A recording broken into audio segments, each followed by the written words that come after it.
Is it possible to see online participants so that we can have a feel they are there with us? Thank you. Let me first appreciate Mr. Dr. Sept, because I know that it has not been really very easy. He has been very active, busy, and proactive. Okay, that's fine.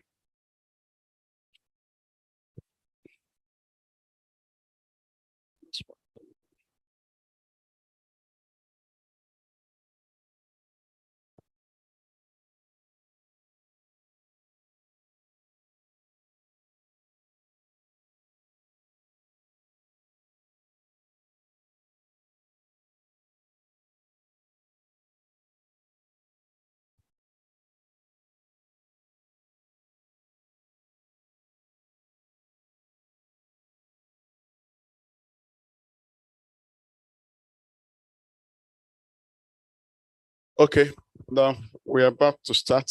This stage is set. Thank you. Can we please welcome ourselves?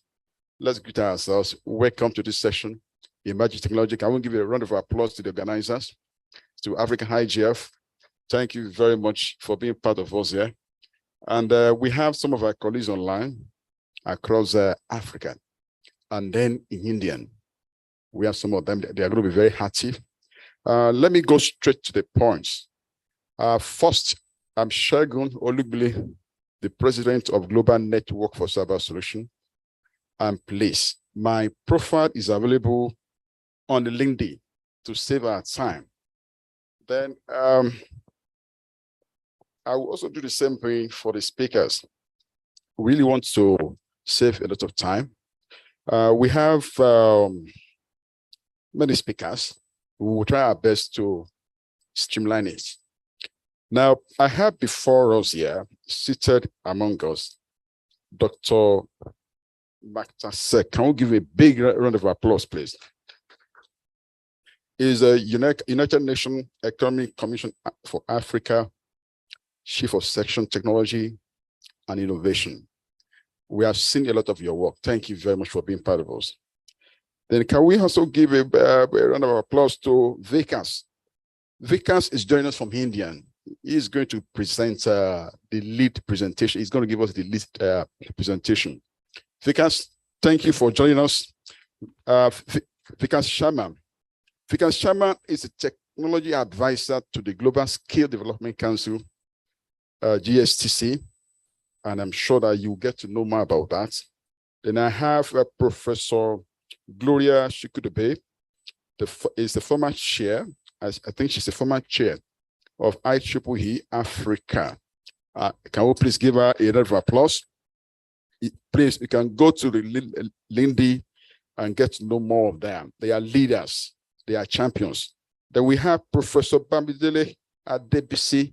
He's joining us from UK. Thank you for joining us. We appreciate it. Can we give you a round of applause? Thank you.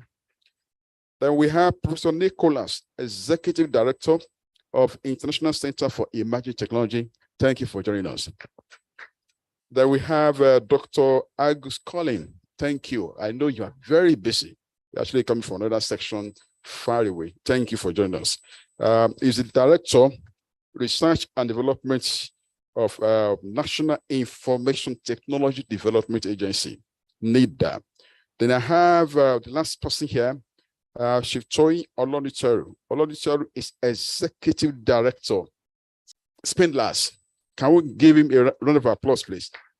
So let me, at this point, let me give the chairman the floor to give us the background and the context of this section. Thank you.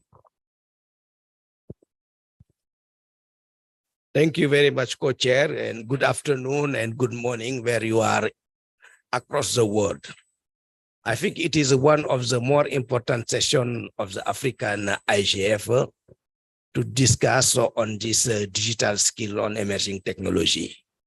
Because we all know we want our youth to be innovator and creator in this digital age, not consumer.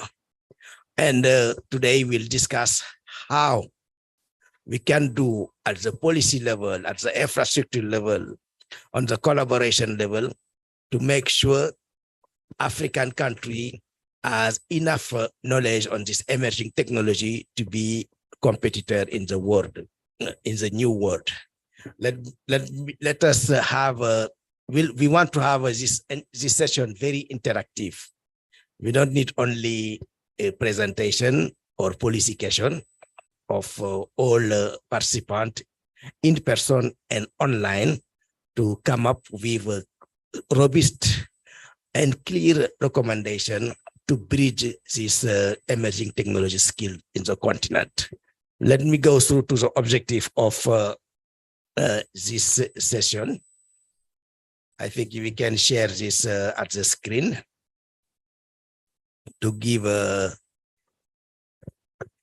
to make everybody at the same page. Yeah. Please, can we have it on the screen?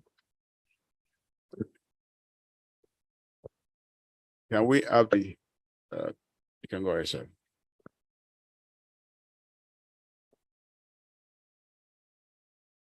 Can we have the slide on the screen? Let's just go ahead. They will show it. Okay, let's go ahead. I think everybody receive the concept note of this session. And the background is to discuss first how emerging digitalization of policy governance, regulation, manufacturing of product and service through the use of emerging technology, such as artificial intelligence, blockchain technology, nanotechnology, and as because the emerging technology are classified in 8 categories. And I don't know if we have a time to go through to all this emerging technology, but we will focus on the key emerging technology like this artificial intelligence, robotic, machine learning, as well as Internet of Things. Also, what I'm saying at the beginning, we need to stimulate this discussion. We want to hear from you, your view, how we can bridge this digital emerging technology skills across the continent. Also, we need to discuss also how we can promote emerging technology skills, inclusion, access, learning kit, because we have several institutions in the continent working on the development of emerging technology, as emerging technology is one opportunity to create more jobs in the continent. As you know, we have several studies around the world. 90% of the job creation of the new job around 2030 will be digital, or will need a digital component. With the development of this artificial intelligence, now we have a new job created in the world, and we used to change our method to work. Before, when you work on the industry, we need a lot of manpower. Now, with the development of the emerging technology, we need more machine and more data analyze than person, but we need also to adapt some job to this new digital era. Next, please, next slide. The focus is a very clear for, next slide. The focus is a very clear for this session. We'll focus more on the emerging technology policy development, what kind of policy we should put in place to improve or to adapt our education system to be very proactive to this emerging technology. The issue of affordability, access of the technology also. If this technology are not accessible, I think we don't need to discuss about emerging technology. We need this access and affordability access to this emerging technology for all. Also, the strategy to put in place at the national level, at the continental level for adoption of this emerging technology in Africa. And last but not least, we are going to discuss on the, this Africa focus on the framework, on what kind of framework we are going to put in place in the continent. We talk about, I think you have this International Center for Emerging Technology. There is I'm sure there is a framework at the national level, but we need to work at the regional level, at the ECOWAS level, sub-regional level, and at the continental level. I think West African country can gain from the work done by this institute, and we can build the continental framework on emerging technology based on the work done by Nigeria, as well as in the ECOWAS region. There are also other countries also is working in this emerging technology, the SADC region, and we need to work together in Africa to have one solid framework for the continent to be ready for this fourth industrial revolution by using this emerging technology for the benefits of the whole continent by 2030. Now, we are going to stop there in this overview of this session, and we'll give the floor to our first panelist, Mr. Vikas Sharma from the Global Skill Development Council Technical Advisor, who's going to make a presentation for 15 minutes. And I request you to follow very carefully this presentation, because all discussion we are going to have will be informed by this presentation. Mr. Vikas, welcome, and the floor is yours. Thank you. Thank you so much. And I would just like to share my screen. And I think I'm not able to share because right now the screen is shared. So can somebody stop sharing the screen and I get a chance to share my screen? Okay, please, can you share the screen? I think is with the technical team over there. Please, can you share the screen? Yeah. Now I'm able to share my screen. So do you see my screen? Is it visible? See? Yeah, sure. Yeah. Sure. Thank you. Thank you. And first of all, thank you so much to give me a chance to be a speaker at such a wonderful forum. And as Mr. Chairman said, that we are focusing on how to create a bridge between the different countries in Africa to develop them on the emerging technologies, how to create those strategies to adopt these technologies. So I've got some idea about it, and I'm going to share this with all of you. So thank you everyone from GNC and GSDC to give me a chance to speak here and hear a little bit about me. So you already went through my introduction. I'm a technical advisor for GSDC, and that's Global Skills Development Council. So I have contributed to many transformation initiatives. I've been planning, implementing digital transformations for various organizations. And if you look at as a transformation lead, I've driven these digital transformations, done the agile maturity assessments, even the agile transformations for various regions, for various organizations, private, public, all these sectors. And I've also been working on as a consultant for different frameworks. So that includes service management framework, project management framework, transition and transformation frameworks, knowledge management, measurement and reporting framework, and the list goes on.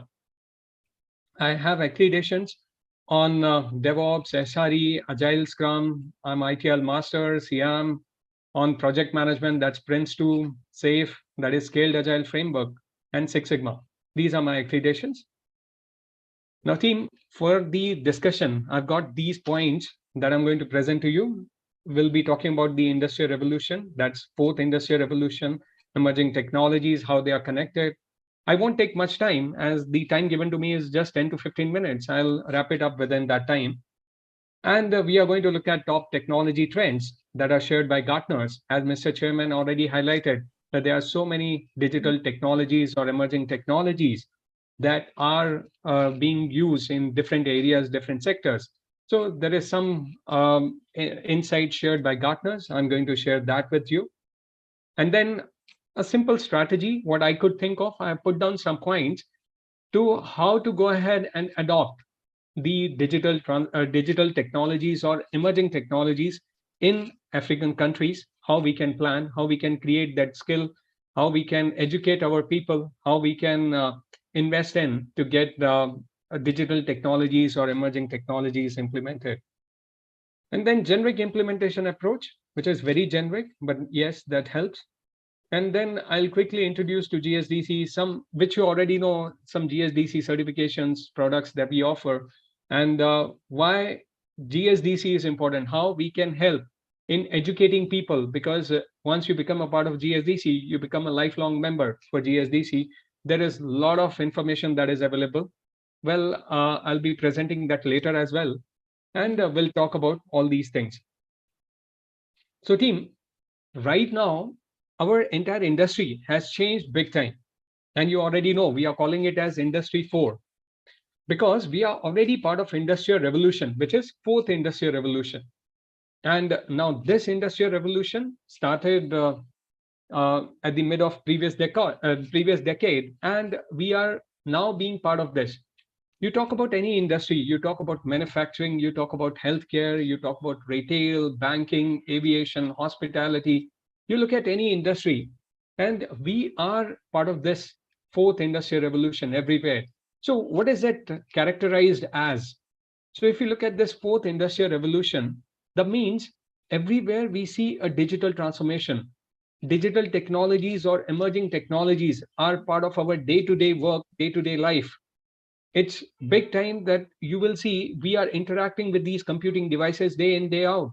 Specific example, you have power in your hand, that's your mobile. You can do everything from your mobile. It's such a beautiful platform, and there are so many technologies being linked there. Simple example could be IoT, Internet of Things. You wear a smartwatch, and from that smartwatch, you get so many inputs about your health, about your steps that you are taking, about your calories that you're burning, everything, entire information without making use of computers. So that's Internet of Things. Now we are using this in healthcare also, where we get good information about our health. Plus we are using it in manufacturing, retail, banking, everywhere. These are just few of the examples. There are very smart devices that are there in the market. We talk about smart homes, where everything is connected. You can turn on your car from your mobile. You can unlock your devices from your mobile. You can start the air conditioner of your home from your mobile. So that's again classic example of Internet of Things. Everything is with you. So I would say it's a huge power within your hands. And that's why digital transformation is very important part of our day-to-day work, day-to-day life. Not only homework, or not only at your home, but also at your office, at your business, at your industry. Well, this fourth Industrial Revolution is digital transformation. Main goal that this Industrial Revolution is driving is speed. Speed, where I say time to market. Now for the banks, we have implemented this for the banks, we have implemented this for the retail also. Like they have so many portals. And if you want to launch some offer on the portal where all the customers, all the users should be able to get attracted, should be able to buy those particular products. Or for example, there is a festive season sale and we are into that industry and we want to maximize our sales. We want to offer something, we want to launch that. Now, traditionally, when we used to work, it used to take around 4 months to 6 months to launch a new product, or even for an offer to get reflected on our portal, it used to take around 45 days. But now we have brought it down. We can release that particular code the same day. Your offers, your new information would get reflected on your portal immediately on the same day. We have increased that speed. Our time to market is much faster, and that gives us the competitive edge in the market. Quality, where we are trying to reduce the defects. We are focusing more on the accuracy. Imagine we talk about Six Sigma. We are talking about 3 defects per million opportunity. It's 3.4, but assume we are talking about only 3 defects per million opportunity. Can we work with that kind of defect rate in the aviation industry? No. So there, in fact, we go to 10 sigmas. We go to even higher accuracy. That is needed because even a single failure can impact the lives of hundreds of people. So you have to protect that. And that's where we are making use of such a huge technology. It's working as an early warning system for us. It helps us monitor those kind of failures. So we have achieved quality because of the digital transformation. We have reduced the defect rate. We have better monitoring systems that are available. Then cost reduction. Now, this is aimed for almost all the industries, almost all the businesses, where we are trying to reduce our cost of delivery. If we reduce our cost of delivery, we can pass on that benefit to our customers. And that's where the overall cost reduction, where we also call it as cost optimization, we are trying to reduce that. In fact, that gets translated into reducing the production cost through automation, to reducing, from reducing the human effort or tedious work to much faster technology related work. So that's helping us in cost reduction. Industrial agility, where we want to adapt or change or tailor our services as per the market. We want to be better at responding to changes in the market, better than our competitors. And that's where industrial agility is important for the business. It gives that fast response to the market changes.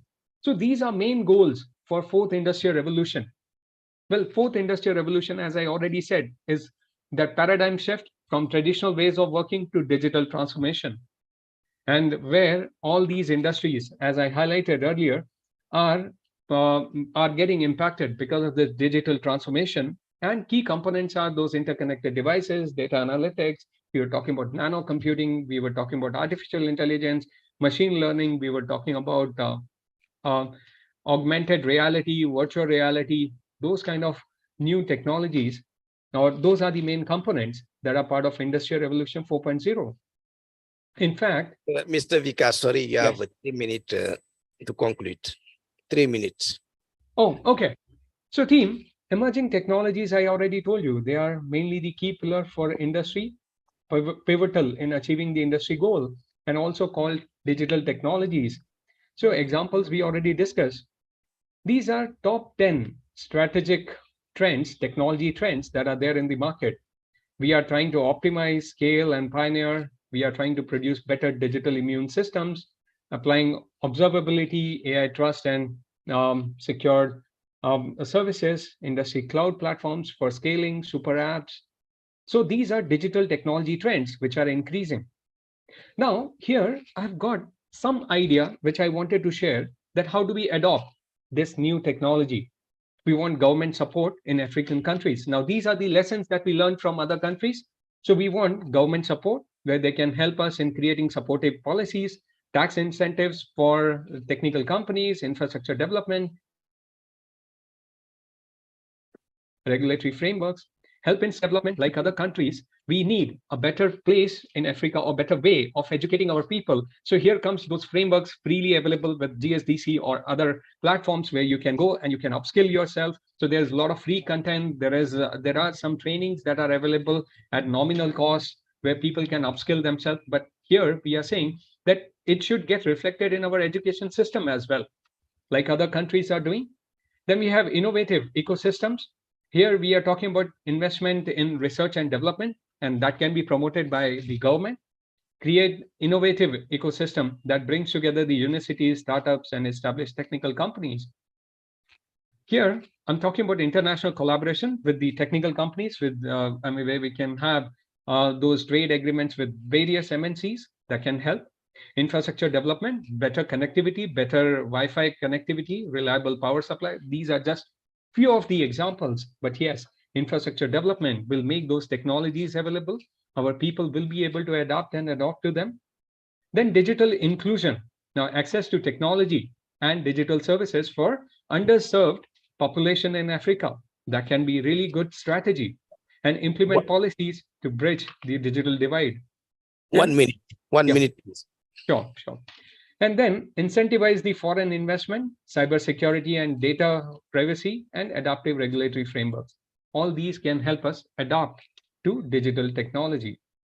This is just a generic implementation approach where we understand what are the pain areas, we create strategy, we do the readiness assessment of, and then transformation and measurement and validation. Now, what participants look for, mainly where we can find that content, how we can upskill ourselves on the emerging technologies. All this you will get with GSDC. And GSDC is a platform where we are providing 100+ certifications we have 100 plus ATOs, accredited training organizations, 500 plus SMEs, MNCs. These are our product portfolios. I'll make this presentation available to all of you so that you can go through it later. And we have. Oh, thank you very much, Mr. Vikar. I think Thank you. Thank you for your comprehensive presentation. Yeah, you give us an overview of this emerging technology and how this emerging technology can be an opportunity for African country. In your presentation, I think you highlight this Gartner top strategy, top technology 2023. And we have seen the evolution of this emerging technology, because in 2020, it was a 5 emerging technology, the top emerging technology. In 2023, we identify 5 technology. And as of today, in 23, we come to 10 technology. I think it's very, very important to see this evolution of this emerging technology across the world. Also, present the strategy framework for adoption and adaptation of emerging technology, very important, and you focus on key areas such as this government leadership, the skill development, innovation, collaboration, digital inclusion, very important. I think you can share this presentation with all the participants, and the discussion will continue. We'll come later to you for some question during the panel discussion. Thank you. Thank you so much. And thank you very much, and congratulations for this very, very good presentation. I will learn a lot about emerging technology following you. Pleasure, pleasure. Thank you. Now, dear participant, I think you have you get an overview of this emerging technology, and you have a lot of questions now in your mind. We talk about digital inclusion, about collaboration, about role of the government, about access, about infrastructure, and everybody now, what we have to do at the government level, at the private sector, at the academia level. This, I'm going to introduce our first panelist, Professor Gloria. Professor Gloria is online, I think. And yes, I'm online. Good afternoon. Online, yeah. And we use this emerging technology now to have you here. Yes. Thank you very much. Good afternoon, distinguished. Yes, I have one question for you. How do developing country, most especially in the African country, address emerging technology? We have some example across the continent is to address emerging technology skill deficiency using affordable and common framework. Based on your experience and also your work, could you highlight some talk about this question? Thank you. Okay, thank you very much, Chairman, distinguished personalities. My name is Professor Gloria Chukudebe. I want to appreciate the last presenter.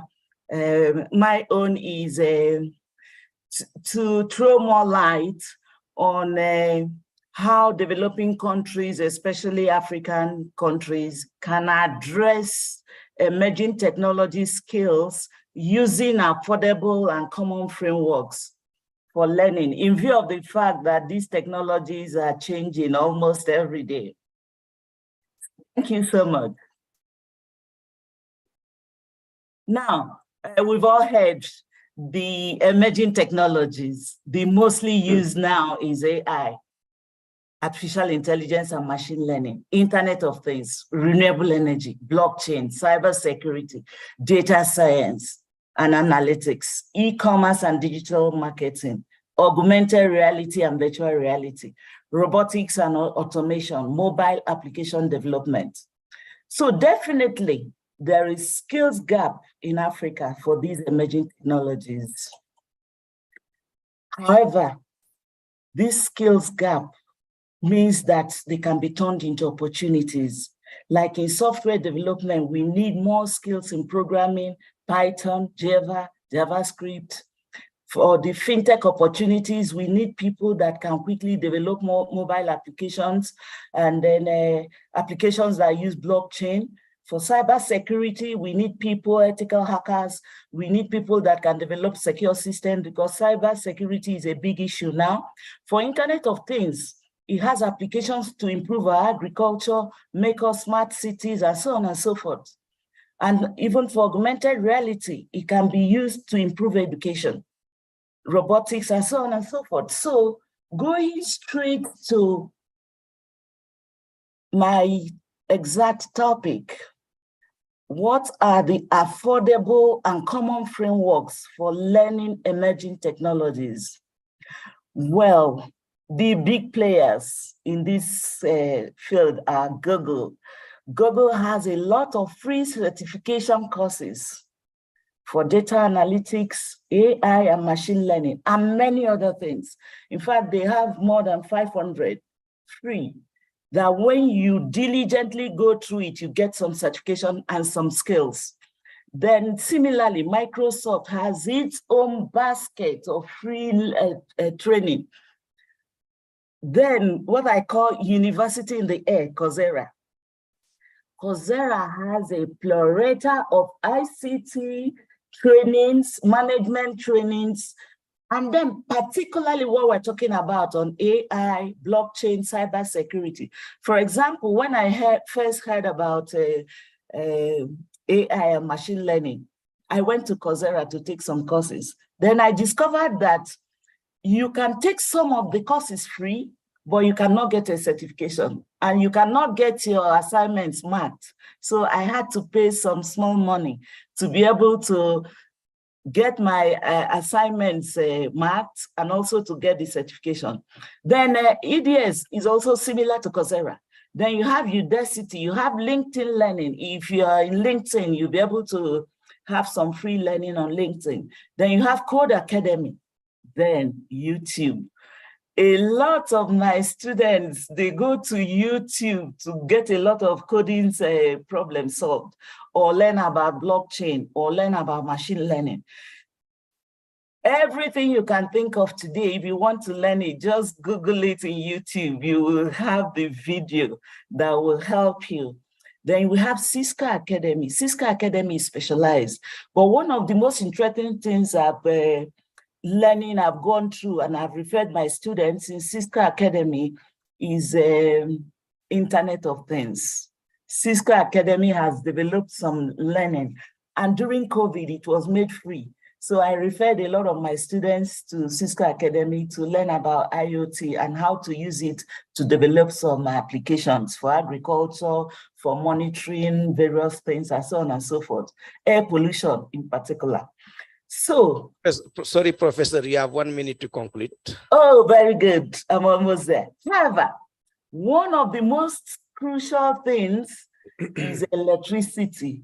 Another one is stable internet, and then laptop and smartphone. For this teeming population of Africans that we need to acquire these skills.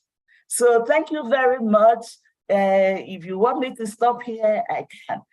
Else, if I'm to talk on framework, already the existing frameworks for different IT roles and certifications, the previous speaker spoke about them. So on this note, I want to drop the microphone here and wait for another turn to talk. Thank you very much, Mr. Chairman, and distinguished personalities in the room.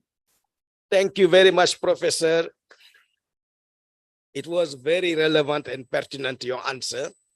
And we learned a lot about the current situation of the development of emerging technology in the continent. Also, you highlight some concern for the adoption of this emerging technology. This also emerging technology come up with several questions. And I think everybody in this room has a legitimate concern about this emerging technology. The emerging technology, how this emerging technology will replace the human. It is one issue we ask ourselves, because we have the development of the robotic, of this machine learning, this artificial intelligence, this Internet of Things, the development on using this nanotechnology in the health sector. Also, blockchain also is there, and we have the drone, and it is there are legitimate question. This I would like to touch base to Professor Bamidele to ask him what measure can address legitimate concern and perception that emerging technology, such as artificial intelligence, nanotechnology, blockchain, machine learning. Professor, you have the floor, and you have 3 minutes to answer this question. Yeah, thank you, Mr. Chairman. All protocol duly observed. Yeah, based on the time that I have, I'll just go straight to the point. In terms of emerging technologies, particularly artificial intelligence, robots, and other technology like blockchain, I think I think the worry or the concern is a legitimate concern, as it's been said in the question. But, you know, how do we address this? I have 3 points here that I want to just present in the 3 minutes that I have. So first is perspective, the second one is prepare, and the last one is partnership.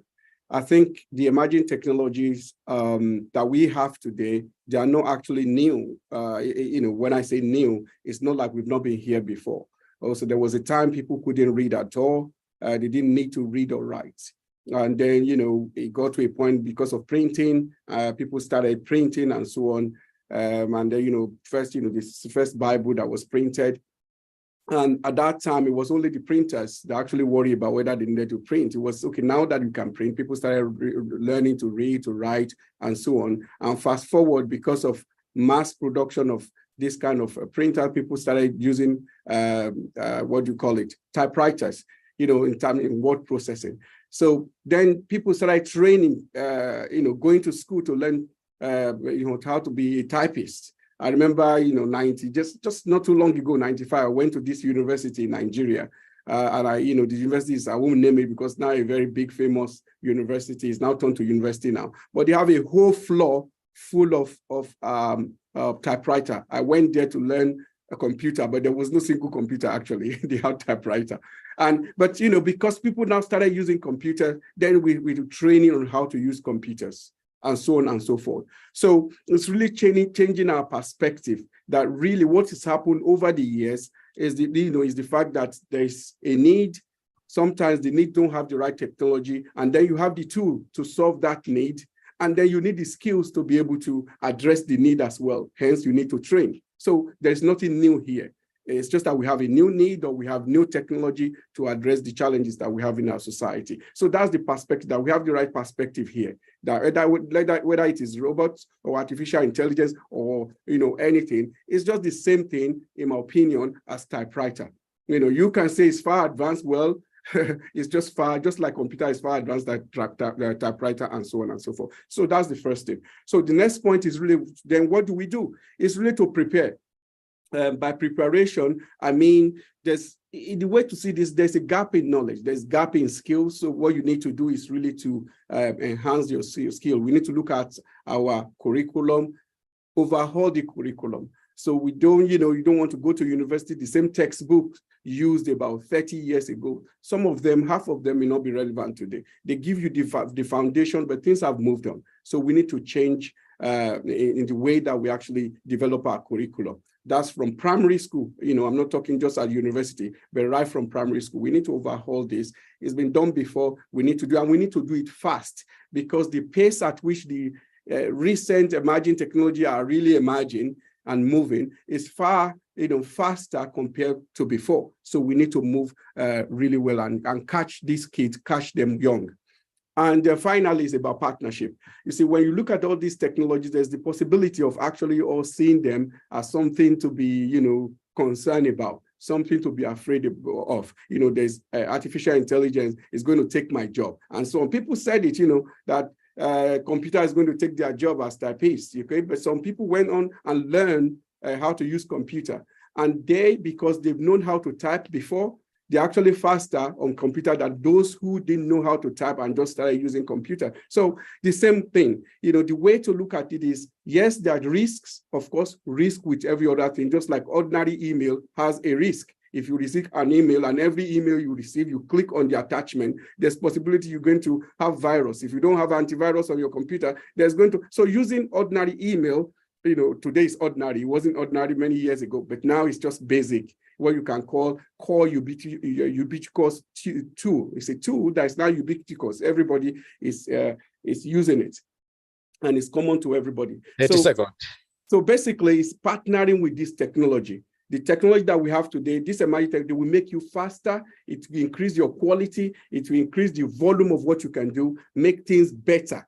That is the promise. It's an opportunity. So how do you use this, develop your skill so that you can partner with this technology to make things better? So as I close, it's like a genie, you have the option of putting in a bottle, you keep it in a bottle because you're afraid of it, or you bring the genie out of the bottle and ask a question, how can things be better? How can I change my life? And use the genie the right way, rather than putting it in the bottle because you're afraid of it.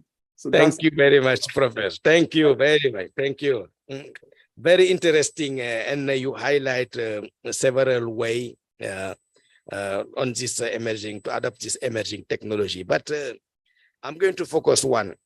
You highlight the importance to change our curriculum and to be fast, because we are not, this emerging technology will not wait us. We need to be fast in building capacity. As you know, now we talk about, maybe 2 years ago, we talked about artificial intelligence, but now we talk about generative artificial intelligence. And the blockchain concept also is changing. And we need to build the skill. And this come to ask one important question to Chief Twain. What role can emerging technology skills building framework play in developing country toward empowering young people to connect with global digital opportunity? But because when we talk about this emerging technology, the focus is our youth generation. Mr. Tony Twain, you have the floor.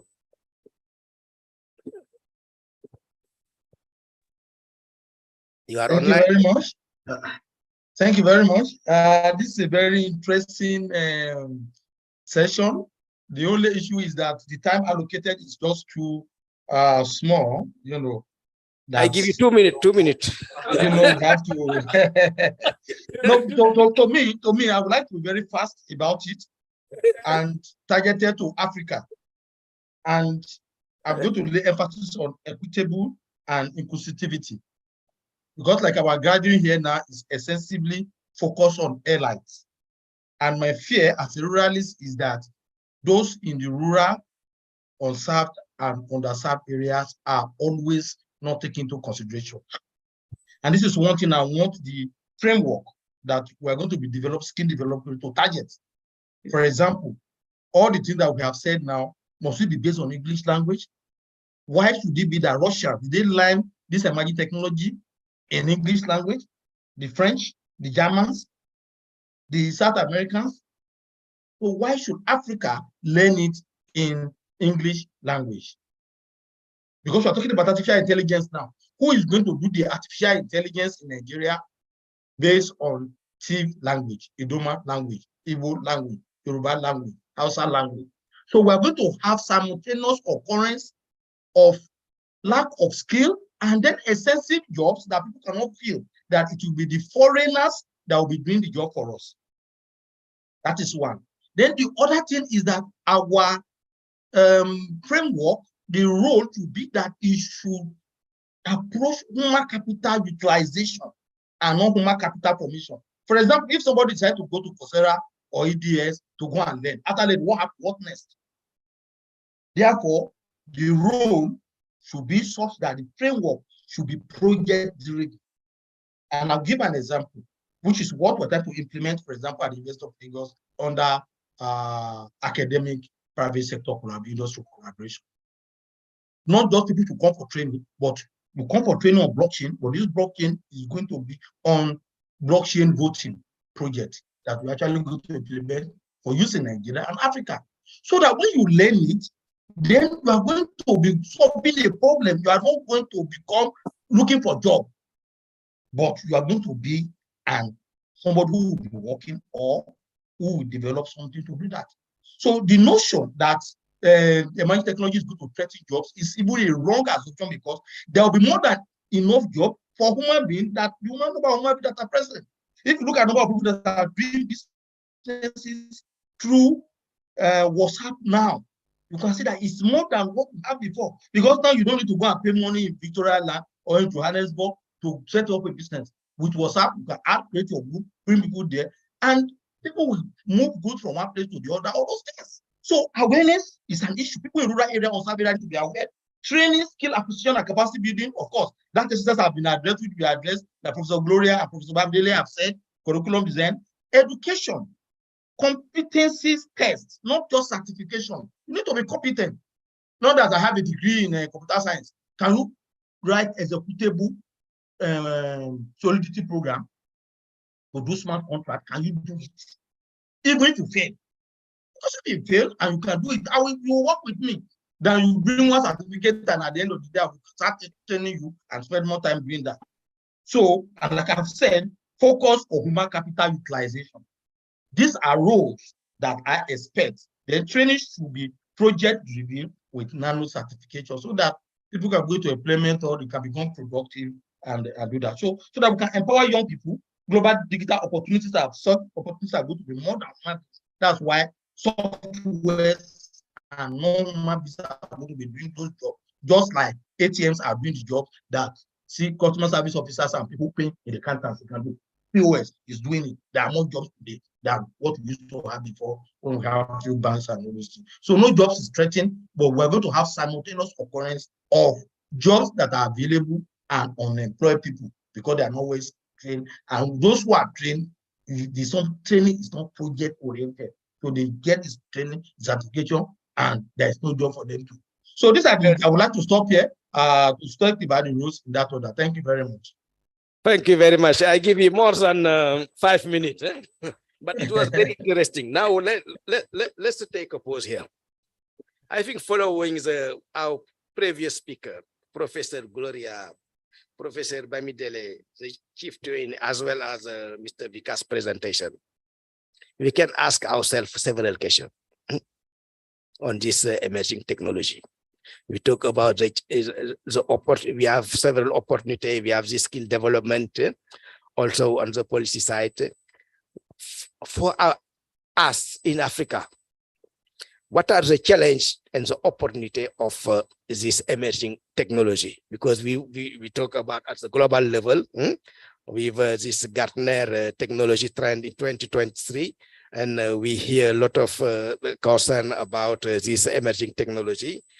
But let's focus on our continent, Africa, and let me ask Dr. Agu Collins to highlight some challenge. I think you can't highlight all the challenge and opportunity, but let's go through some key challenge and opportunity for Africa for 3 minutes.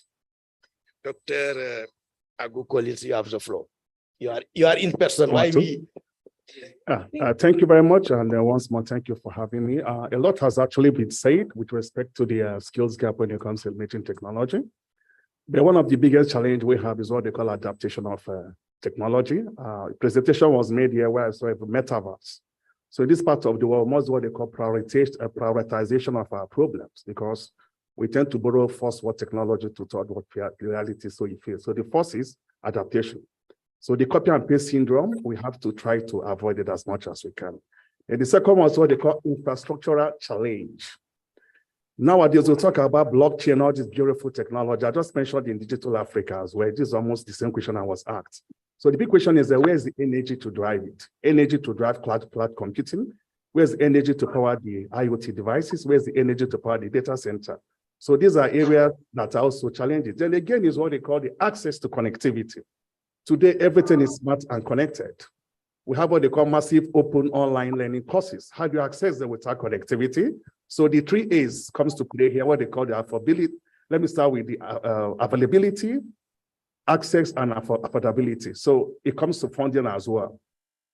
Another challenge is what we call these digital skills. But before we mention digital skills, it's important to mention what we call digital literacy.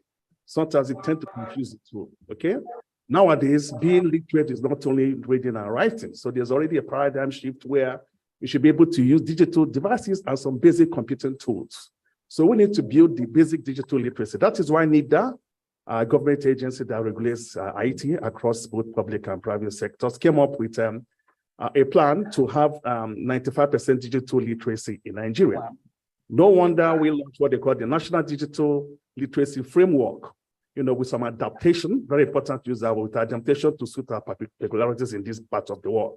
So with digital literacy, you can start bridging what they call the diversity gaps. That is where the digital inclusion comes in. The last speaker mentioned about rural areas, what they call the left out areas. So these areas that we need to pay attention. I personally founded the TD for Power IoT Hub, which is a community hub in Kuje, rural area, where we actually empower a lot of the rural dwellers in the digital technology, such as Internet of Things and so on and so forth. Now, having said some of these challenges, then what are the opportunities? One is that when the data economy right now, data is already oil, we're told, but the big question is, how do you acquire this data? Because if you don't have data, how do you plan? If you fail to plan, then you plan to fail. So it is very, very important to create this data acquisition system, not only data acquisition, quality data. Okay, let me digress a bit. Today we'll talk about artificial intelligence. What are the primary drivers of AI? First is quality data sets. Second is algorithm. Through algorithms, you can do your learning and then what they call the decision taking. And of course, very, very important is also powerful computing platforms. That is where the hardware also come to play. Most of the time, look at the downstream ICT software, but the hardware is very, very key. If you're talking of digital sovereignty, you must have the capability of upstream ICT where you're able to develop some of your hardware because data has to run on something. It has to be housed, on a platform. So that's where the hardware comes to play. Now, with data comes the big question: how do you acquire quality data for your analytics, planning, and so on? That is where Internet of Things comes in. And that is why we need to build capacity in IoT that will help Africa bridge their infrastructural challenges. How do you do that? I'll give a typical example. We have 774 local governments in Nigeria. Some of them have their primary health center, but how many of them are functional? With what they call mobile health technology riding on IoT, we can have a consultant, a national hospital here in Abuja, attend to people in the villages by taking their vital signs. Not only that, vital signs, they can do what they call a diagnosis. I think I could continue, please, because I'm hearing some voices. Another opportunity is what they call e-agriculture. One good thing that the SDG has done for Africa is that it has just summarized our problems into 17 points. There's what they call zero hunger. So with this emerging technology, like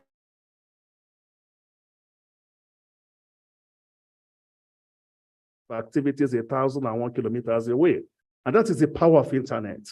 Those days I have to transmit long distances, pay money, to build masts, relay repeater stations and so on and so forth. But internet has made it very, very easy that once data goes into the internet, it is available all over the world. Again, it's healthcare, which is also part of the SDG. The wealth of a nation, the health of a nation is the wealth of a nation. How do you now drive effective healthcare, especially when there are challenges? During the COVID, most of us were panicking.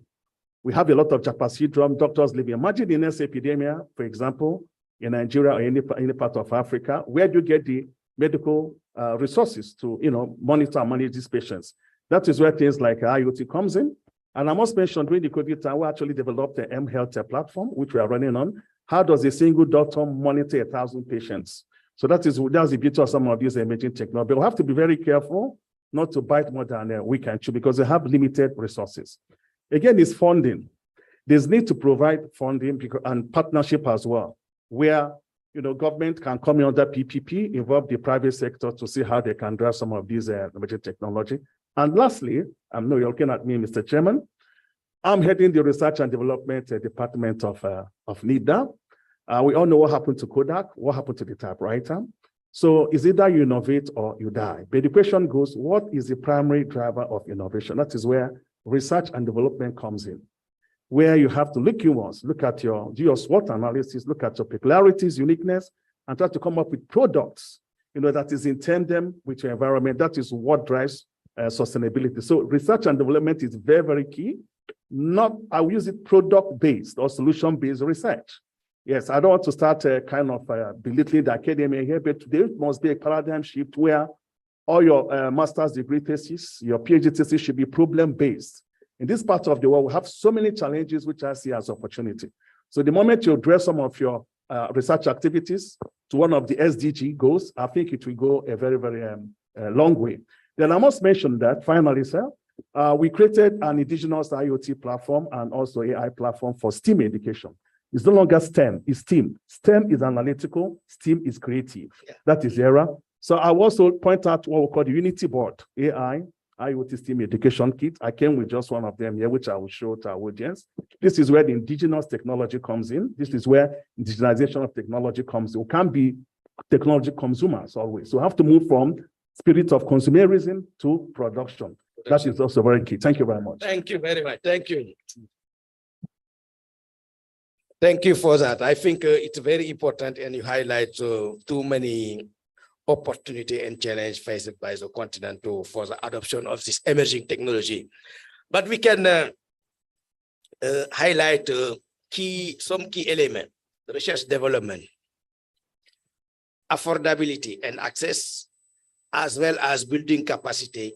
Building capacity are key for the adoption of this emerging technology. Now, for access to learning, let me go back to Mr. Vikas to share with us this toolkit developed. I think it will give us more overview or more opportunity to see how this kind of toolkit can help African country to adopt this emerging technology. Mr. Vikas. Thank you. Thank you, Chairman. So here, Mr. Chairman, I would just like to share my presentation again, because now that we are talking about a toolkit which will help people, so where they can find this toolkit. In fact, as a part of GSDC, specific to the audience, we can customize the toolkit also. So what would toolkit have? Toolkit would have multiple tools that we use in different areas, like there can be service management tools, project management tools that are readily available. Like Professor Gloria has already spoken about so many different sites, going to Google, checking out that there's a plenty of material that is available. But what people will get when they come to GSDC, so they don't have to run everywhere, or they don't have to go through multiple tools. We bring in the best practices from the market. We have created multiple toolkits in different areas, like in cybersecurity, ISO, quality governance, emerging technologies, where we are talking about all these areas. So it's not only that we deliver the training, we have a lot of video sessions that are being recorded where it can help people upskill themselves by themselves looking at those videos, or we have different summits that we do. Those recordings are available for the people, so they can come to know what exactly those areas are, and they can upskill themselves. And as I said about the toolkit, so this question was mainly about the toolkit, affordable toolkit. So there are a lot of tools that we are talking about, which are available on GSDC portal. Even GNC, you have a lot of training content that is available. But apart from that, if there is a specific demand, we can customize it as well. So that is something that I bring to you from GSDC. And apart from, like we said, like Professor Gloria also said, that you can do the certification. So we provide different certifications, but certification is not the main aim. Main aim, like Mr. Toino, I'm sorry if I'm bad at pronouncing your name. I'm really sorry. I apologize. But like you said, that these certifications, or our other speaker, like he said, that these certifications are not, we are not looking for the certification, but we want our people to use these technologies within the country, so that it can help in improving the infrastructure, improving those particular basic needs of the people, where we can use these technologies. So that's where we can help. We can, as a GSDC, as GNC, we can be partner with everybody here, and we can help them create those tools and make them use those tools, how to implement these things in day-to-day work. We can really help there. So as a part of GSDC, like I told you earlier, we have so many advisors, SMEs that are part of this particular platform. So we do a lot of webinars, we do a lot of summits, Thank and you. we share the knowledge. Yeah. So Thank you very much for this toolkit. I think we have a good idea now on this toolkit, very important, and also it opened door for several partnership and collaboration in the African continent. Let me give the floor to my colleague, my co-chair, Segun, to add some input on this toolkit. Thank you. And we'll come back later on this toolkit, I think, during the discussion. Just 1 minute. Thank you, Mr. Chairman. I just to take further what Vikas is saying. We have envisioned to have to develop 100,000 emerging youths in Africa on emerging skills. And we've entered into a partnership for 5 years. And we started that for I think in the past 3 months. Every month we conduct free emerging technology webinar programs, which has been, I think we have close to 500 people now, which we have done.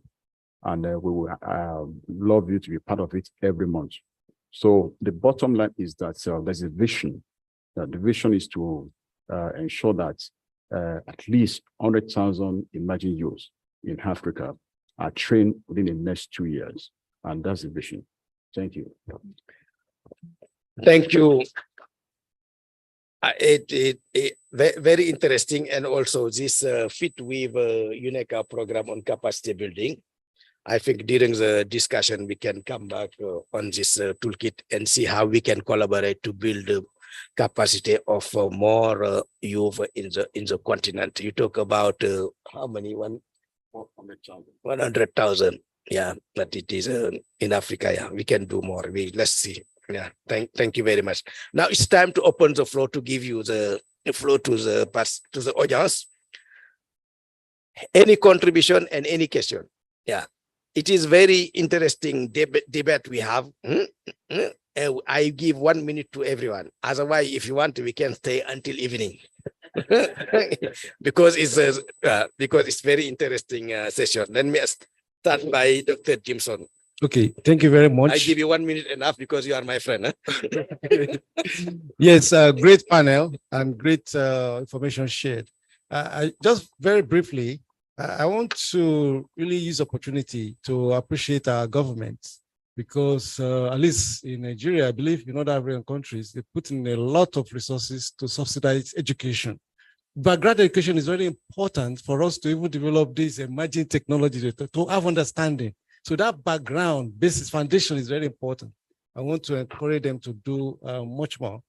There is this Universal Service Provision Fund, which is 2% of telco revenue. Okay, this fund, we've not been hearing much about it.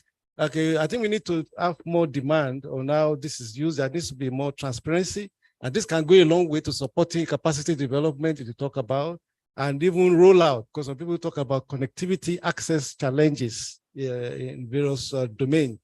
And then there's a talk about emphasis on power, electricity. You know, we are rich in solar power, solar resources.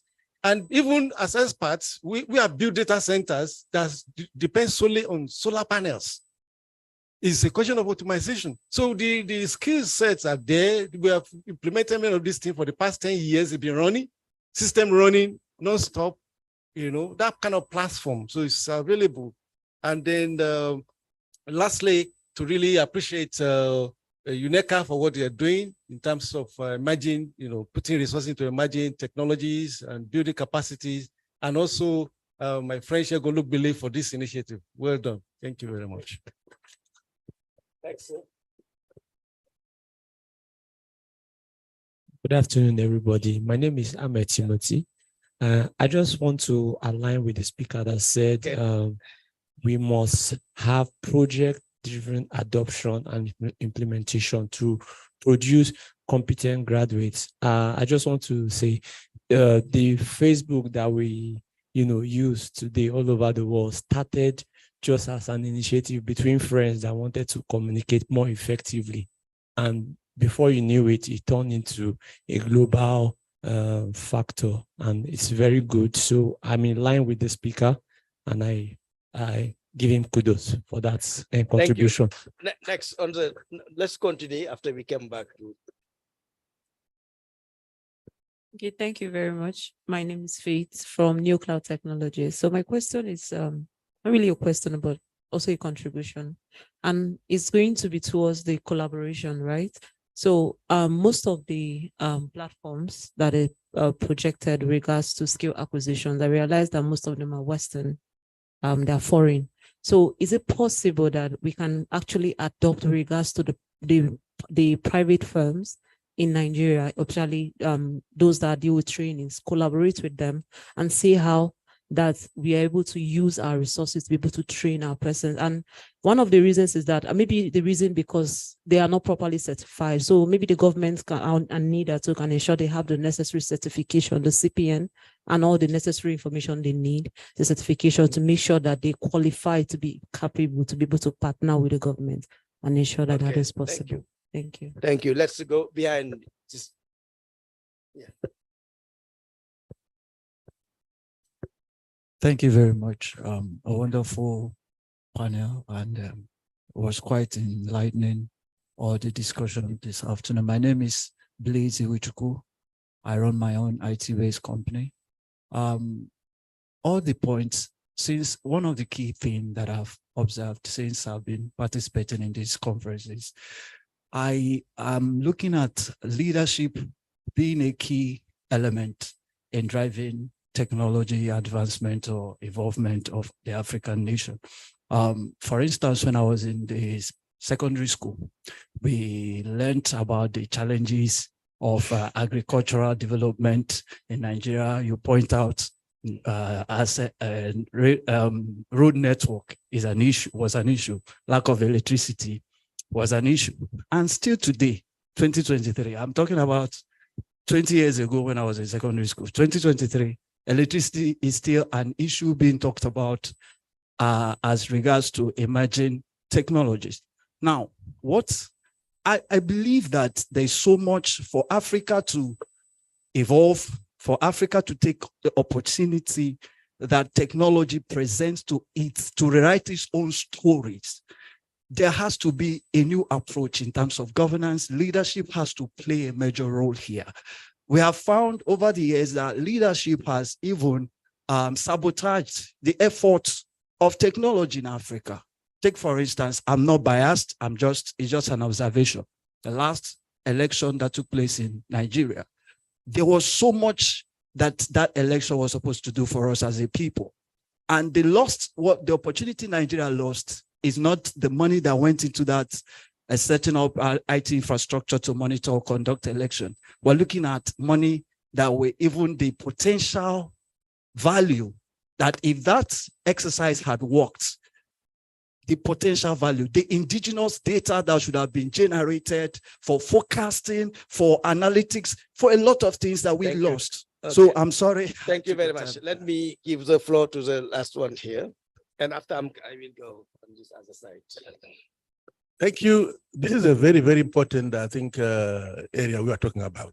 And I think beyond acquiring skills and knowledge, I was very interested in our professor when he showed some of the demo, what they're doing.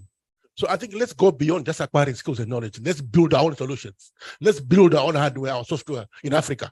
Let's stop importing all these new gadgets, new technology from other countries.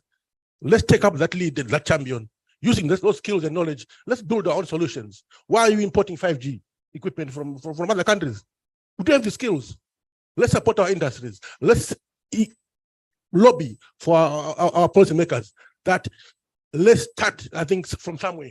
Let's start competing with the rest of the world. COVID came, we're relying on foreign drugs, foreign donation. Why? Thank you, Chairman. Thank you. Okay.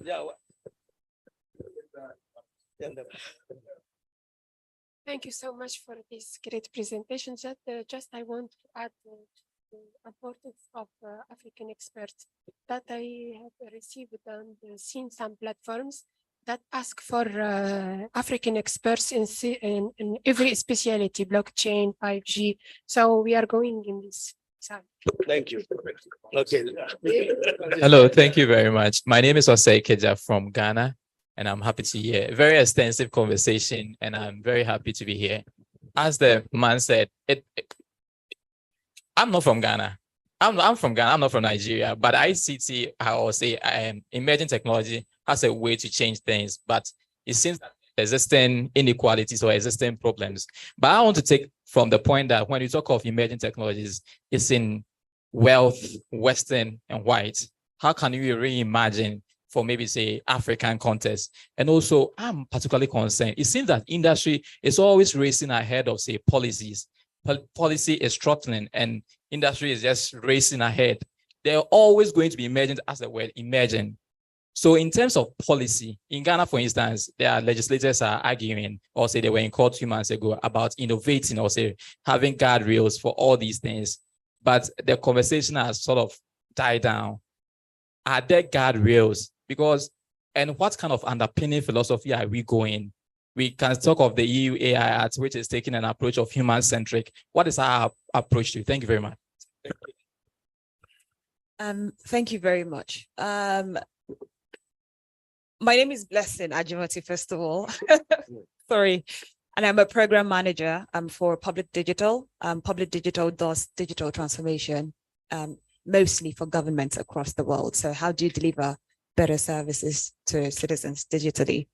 But then before I worked in Public Digital, I did a lot of work in the employability space. So getting talents into work. And I think, and then I looked at it through a framework that's probably like, should be familiar to a lot of us here, this triple helix model where you look at employees or industry players and then government and also the academia. And I think something we should be thinking about when we think about frameworks for emerging technologies should also be around the mechanisms for collaboration. I think when this collaboration happens, either with the industry players, government who are policymakers and also the academia, and there is some sort of, I don't know, like a community of practice where there is a regular cadence for engagements where everybody's sharing insights and then coming to those engagements to say, here are the challenges, or here's what we've learned maybe in the past month and the past quarter, and here is what we need to do next. So those regular cadences of engagements and meetings between all of the players who are relevant to this conversation can help us immediately, should I say, identify how we need to structure the approach to talent development, who needs to do what, and where the gaps are. Thank you. Thank you.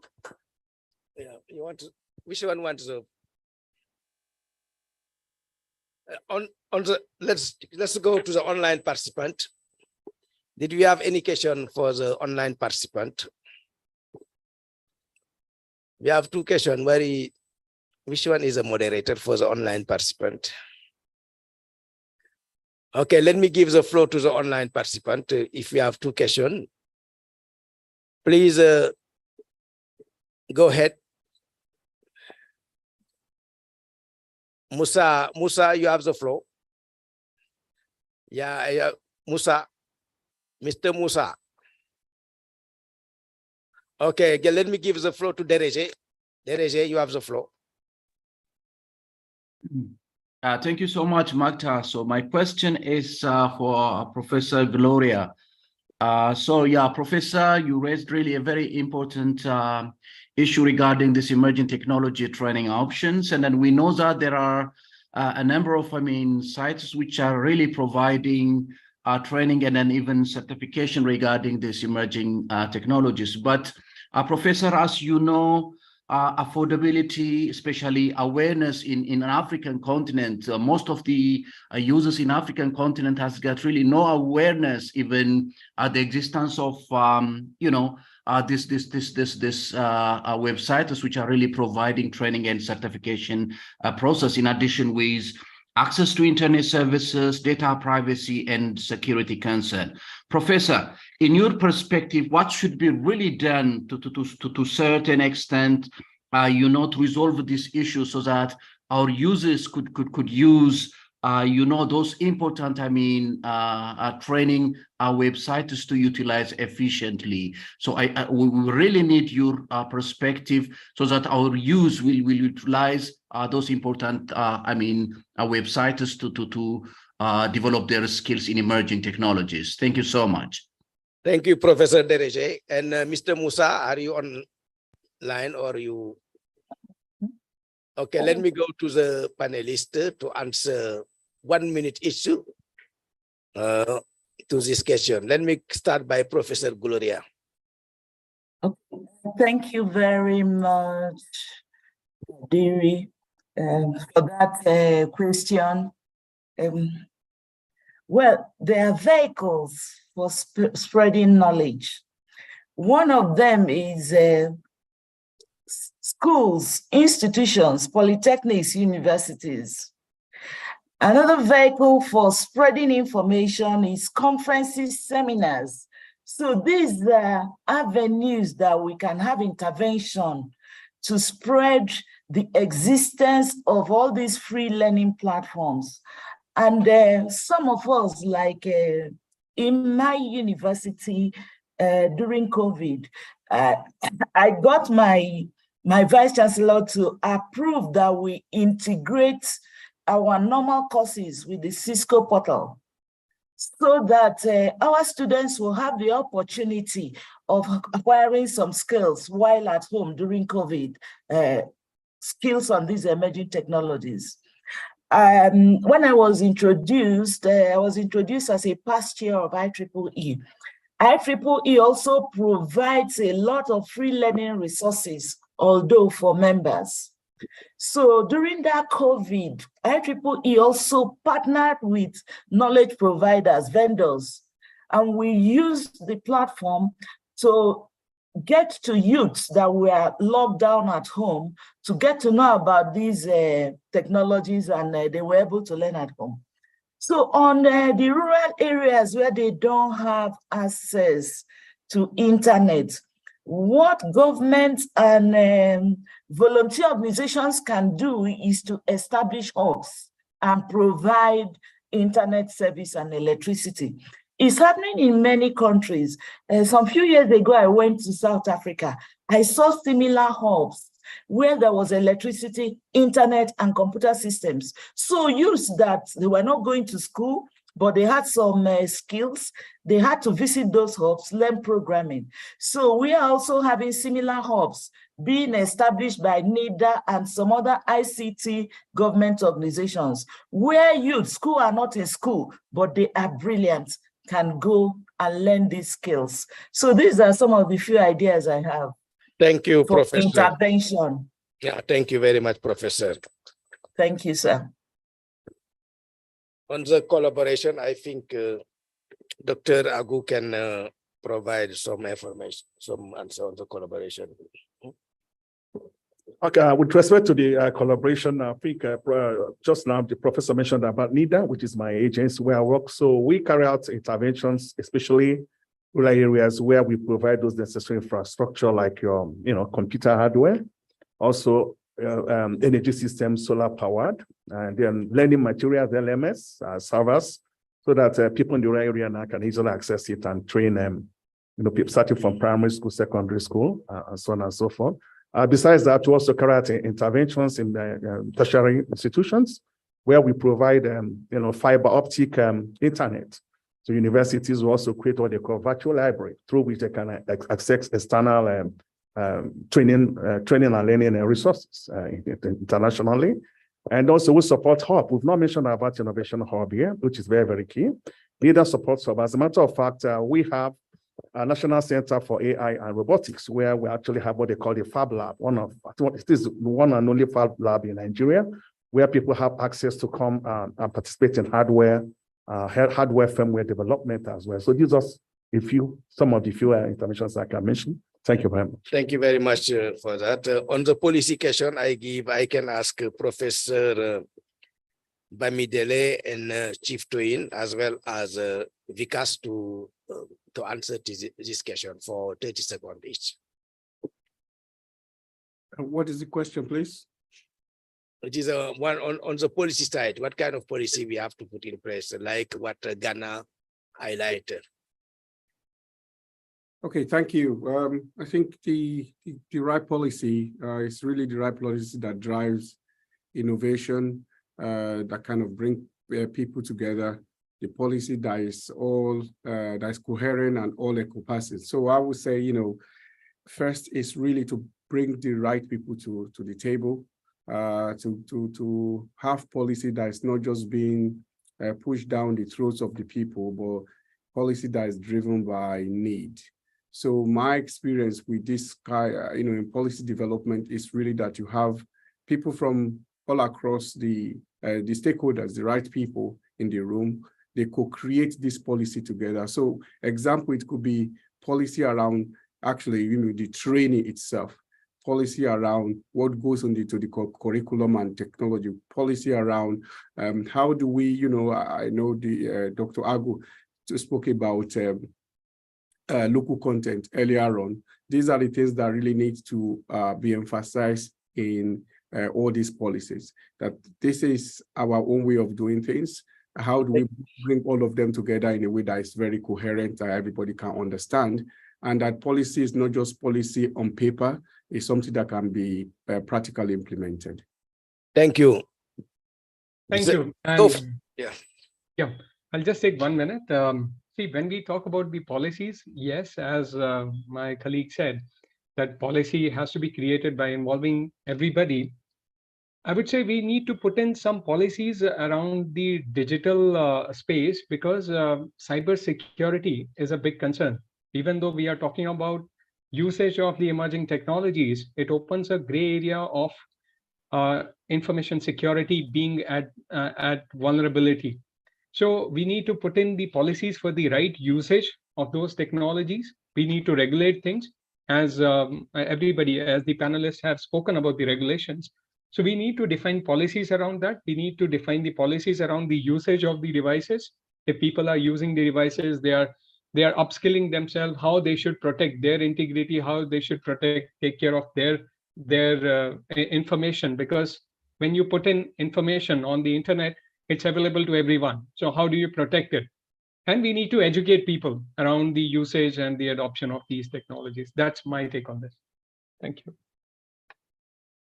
Okay, let me, okay. Thank you very much.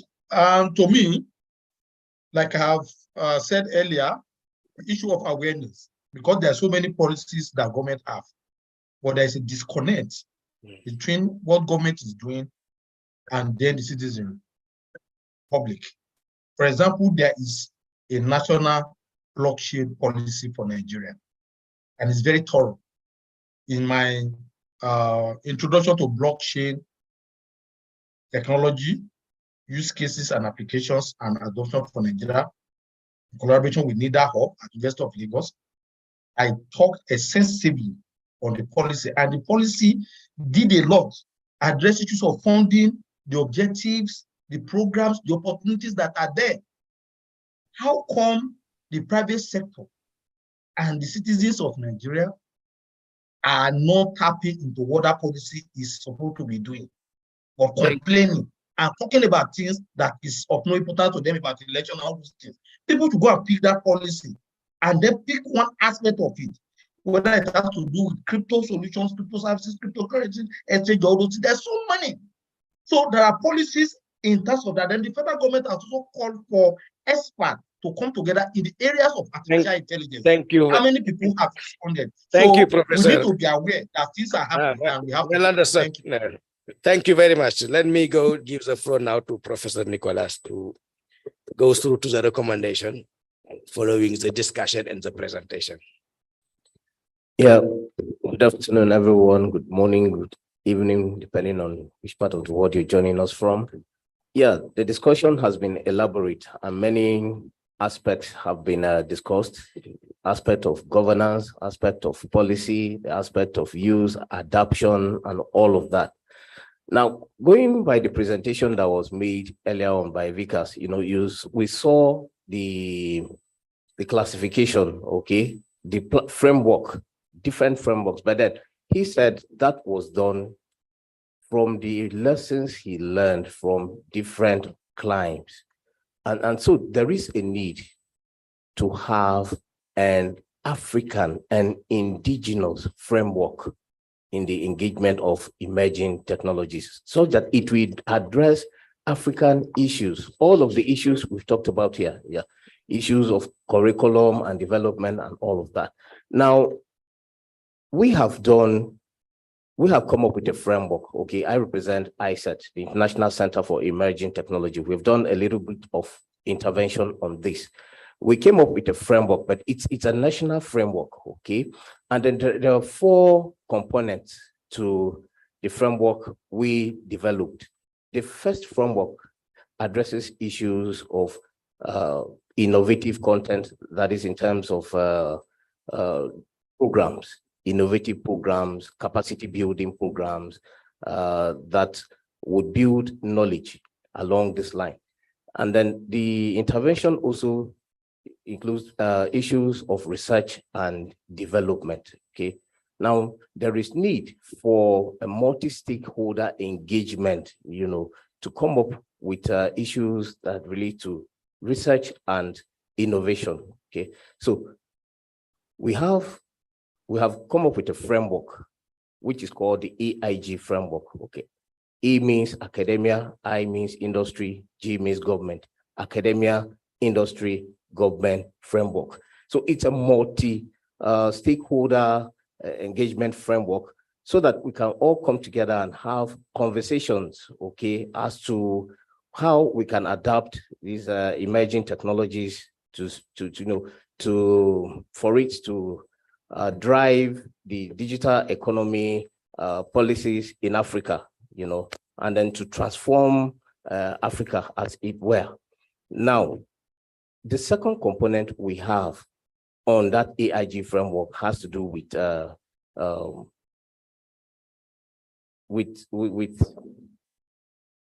entrepreneurship, yes, entrepreneurship and governance, okay?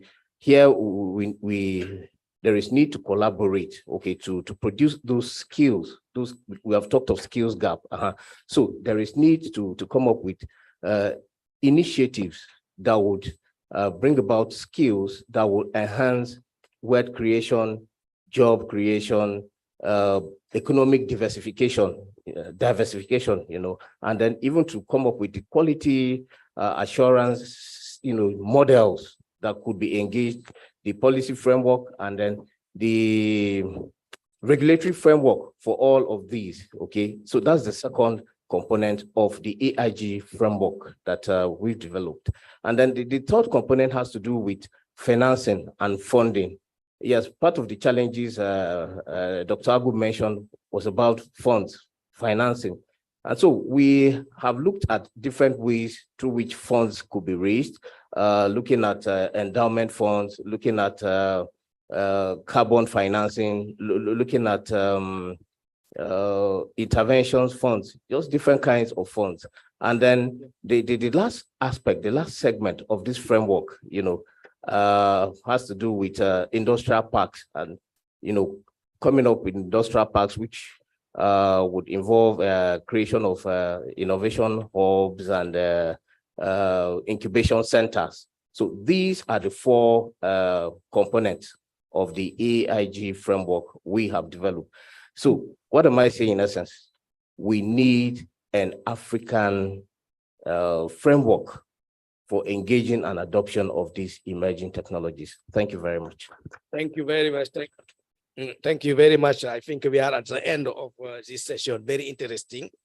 I will not try to summarize. Just I'm going to highlight some key points following the discussion and the several presentations from our distinguished panelists. We need to increase investment in STEM, science, technology, engineering, and mathematics education from primary to the tertiary school, if you want to adopt this emerging technology. Also, don't forget about the issue of digital literacy program to be implemented at the basic level. Online learning also is very important to promote online learning platform and open education resource. I think we have some example here in Nigeria.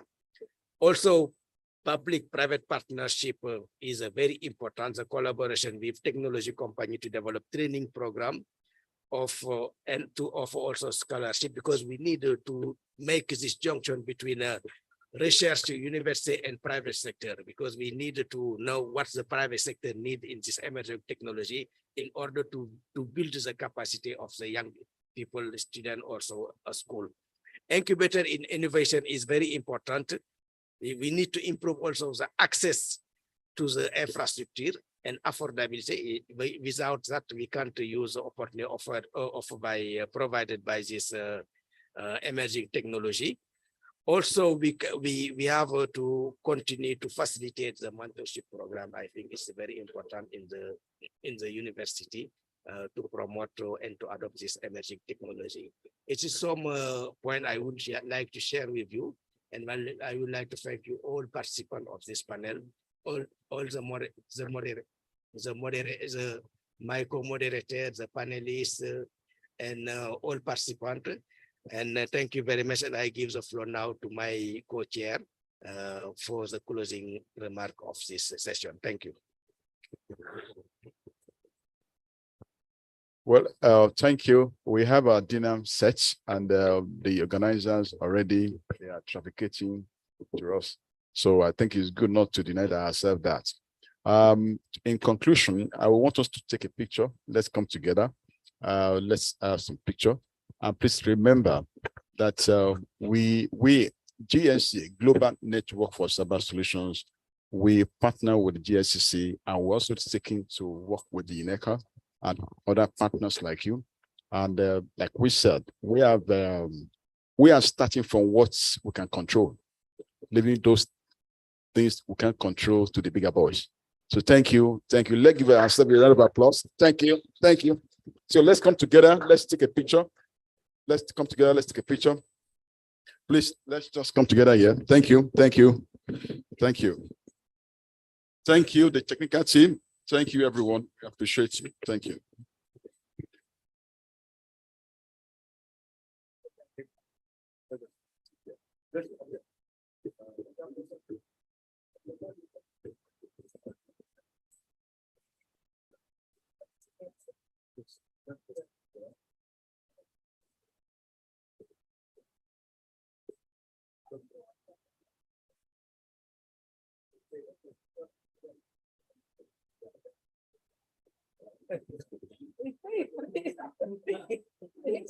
Let's come together. The count of 2, 3. Yes. 3, 2, 1. Take it in different proportions. Take it. Can I say hi? Can we say hi? Thank you very much. Thank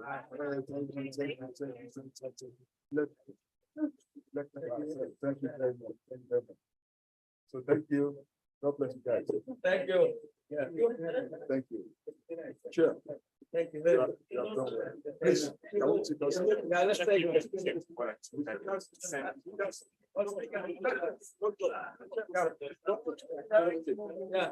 Please, please, let's stop. Okay. Okay. Thank you.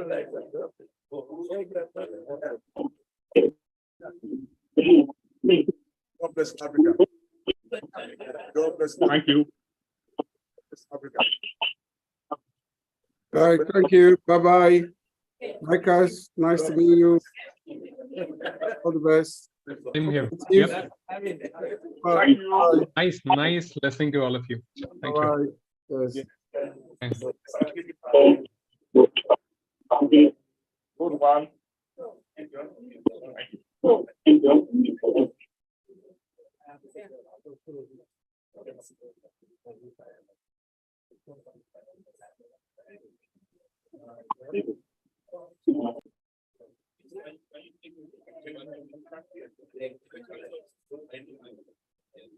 Sorry.